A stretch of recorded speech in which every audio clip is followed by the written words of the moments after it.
네, 이제 우리 삼각함수 단원 중단원 학습 점검 먼저 같이 문제 풀어보도록 하겠습니다. 자, 우리가 처음에 어떤 걸 배웠어요? 바로 우리가 지금까지는 도를 표시하는 60분법으로 주로 각도를 나타냈었는데 이제는 어떤 걸 배웠어? 그치, 호도법이란 걸 배웠죠. 호도법 할 때 라디안을 나타난 게 있었는데 뭐였어요? 우리가 부채꼴의 반지름과 호의 길이가 같을 때, 그래서 똑같이 이런 부채꼴이 있을 때 호의 길이도 r, 요 부채꼴의 호의 길이도 r인, 자 반지름도 r, 호의 길이도 r인 이런 부채꼴이 있을 때 그때 중심각을 알파라고 했을 때 알파도를 1라디안이라고 한다고 했죠. 그래서 1라디안은 파이분의 180도가 되면서 1도는 180분의 파이 라디안이 된다고 했습니다. 자, 그러면서 그 다음에 나왔던 게 부채꼴의 호의 넓이와 그리고 호의 길이가 됐었죠. 부채꼴의 넓이와 호의 길이. 그래서 반지름의 길이가 r, 중심각의 크기가 세타인 부채꼴이 있을 때 호의 길이가 l이라고 하면은 그거는 r 세타라는 식을 이용해서 구할 수가 있었고, 부채꼴의 넓이를 s라고 하면은 넓이는 2분의 1 r 제곱 세타 혹은 2분의 1 rl 두 가지의 방법으로 구할 수가 있었죠. 요거 각각 문제 상황에 맞게 적용할 수 있어야 된다고 했습니다. 자, 그리고 각도에 대해서도 우리가 지금까지는 주로 예각일 때만 다뤘었는데 이제는 전체 범위를 넓혀서 우리가 시초선이랑 동경을 표현하는 방법에 대해서 배웠었고, 각도를 양의 방향, 음의 방향으로 표현한 것까지 삼각함수 배우면서 했었습니다. 그리고 각 XOP라는 게 있을 때 이걸 일반각으로 냅뒀을 때 원래는 알파도라는 표현만 했었는데 이제는 이 각을 나타낼 수 있는 일반적인 표현, 즉 일반각으로 했을 때 자, 이렇게 나타낼 수 있다는 것까지 수업 시간에 다뤘었죠. 360도 곱하기 n 더하기 알파도 단 n은 정수라고 표현을 했었고, 이거를 호도법으로 나타내면 어떻게 돼요? 얘는 2n 파이 더하기 알파도가 된다. 이렇게 구할 수가 있겠죠. 네, 이런 식으로 각을 표현하는 방법에 대해서 다양하게 배웠었습니다. 그 다음으로 했던 게 바로 삼각함수. 그러니까 세타가 변하는 것 따라야 r은 고정된 값이고 x, y 값이 유일하게 정해지니까 이거를 가지고 함수라고 할 수가 있다고 했는데, 사인, 코사인, 탄젠트가 각각 세타 값에 따라 결정이 돼서 얘를 삼각함수라고 한다. 그래서 어떻게 구하는 거였어? 사인 세타는 r분의 y, 그리고 코사인 세타는 r분의 x, 탄젠트 세타는 x분의 y. 이때 탄젠트는 분모에 x가 오니까 x가 0이 아닌 조건까지 함께 붙었었죠. 그리고 또 더 나아가서 탄젠트를 구할 때는 이렇게 연장을 해서 어떻게 구했어? 그 연장을 해서 이 점을 r 길이가 1인 원이라고 했을 때 마이너스, 자 반대쪽으로 갑시다. 우리 원래 하던 대로 이렇게 요만큼을 알파라고 했을 때 이렇게 연장을 해서 이 점을 1,t 반지름을 1인1이라고 잡았을 때, 그래서 얘를 1분의 t라고 하면서 탄젠트 그래프까지 그려보는 연습까지 했었어요. 자, 그리고 삼각함수의 성질 두 가지가 있었는데 탄젠트는 코사인분의 사인이다 라는 거 했었고, 사인 제곱 더하기 코사인 제곱 세타를 하면은 1이 된다. 세타가 뭐든지 간에. 자, 이거는 세타에 관계없이 이렇게 된다는 것까지 했었습니다. 자, 그리고 삼각함수의 성질로는 y는 sin x, y는 cosine x, 탄젠트 x 각각이 다 다르게 있었는데, 정의역은 sin 먼저 해보면 실수 전체의 집합, 그리고 치역은 우리가 최대값이 1, 최소값이 마이너스 1이니까 이렇게 표현이 될 수 있을 거고, 주기는 그냥 sin x일 땐 2파이, 그리고 원점 대칭이라는 것까지 알 수가 있었죠. 주기가 2파이인 거를 수식으로 나타내주면 이렇게 된다고 밑에 빨간 글씨로까지 적어놨었죠. 코사인도 비슷하게 구할 수가 있었고, y는 탄젠트 x는 x가 n 파이 더하기 2분의 파이가 아닌, 즉 점근선들이 아닌 데가 실수 전체의 집합이었고, 치역은 사인 코사인과 다르게 실수 전체의 집합이었고 주기도 조금 짧았죠. 앞에 거에 비하면 파이였고 원점 대칭은 사인이랑 동일하게 해서 이걸 수식으로 나타내면 탄젠트 마이너스 x는 마이너스 탄젠트 x다 라는 것까지 했었습니다.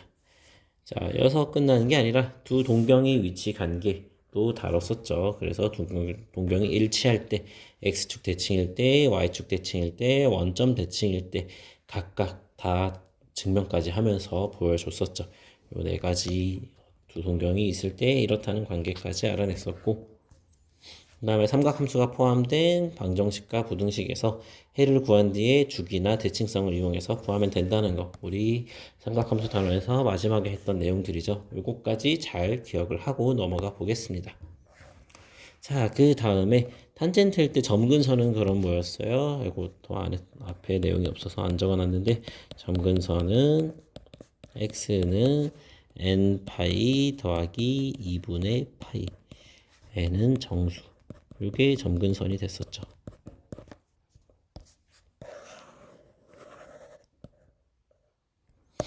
자, 그리고 또 y는 뭐 a 사인 bx 플러스 c 이렇게 있을 때 얘의 주기는 어떻게 된다 그랬어? 주기는 절대값 b분의 2파이가 된다 그랬고 그 다음에 y는 a 탄젠트 bx 플러스 c 이때 주기는 어떻게 돼? 주기는 절대값 b분의 파이가 될 거고 점근선은 어떻게 된다 그랬어? 점근선은 2배의 절대값 b분의 2n 플러스 1 파이가 된다고 했죠. 자, 이렇게 구해볼 수가 있습니다. 자, 코사인은 똑같으니까 굳이 사인이랑 똑같으니까 한 번 더 안 적으려 했는데 이렇게 적어 놓기만 하겠습니다. 자, 이거 외에도 우리가 활동지 23차 시에서 다뤘던 2분의 n 파이 더하기 풀마 세타가 됐을 때 어떻게 되는지 되게 많이 배웠었죠. 21가지나 다뤘었는데 이게 각각 어떻게 되는지까지 잘 기억을 하고 있으면은 우리가 이제 삼각함수는 마스터했다 라고 할 수가 있겠습니다. 자, 그러면 옆에 OX 문제 풀면서 우리 첫 번째 영상은 마무리 해보도록 할 건데 1번 세타는 360도 곱하기 n 더하기 120도 이렇게 있는데 얘는 제2사분면의 각이다. 우리가 요걸 볼 때 일반 각으로 표현을 한 상태니까 지금 이게 일반 각의 형태니까 일반 각에서 알파 즉 여기서는 120도가 몇 도인지를 구해보면 되겠죠. n은 정수라고 했으니까 360도 곱하기 n을 했다는 거는 몇 바퀴를 더 돌았냐 했지 이게 나타내는 동경은 변화하지 않는 게 되는 거죠. 그래서 120도가 몇 도인지를 몇 사분면에 있는지를 구해주면 되는데 우리가 어떤 시초선을 이렇게 잡고 OX를 이렇게 잡고 OP가 나타내는 각도가 120도라고 했을 때 지금 요만큼이 되겠죠. 120도. 그래서 여기에 P가 있다고 했을 때 각 OX, OP가 나타내는 동경이 지금 이렇게 일반각으로 표현이 될 수가 있는 거죠. 그럼 얘는 몇 사분면의 각이야?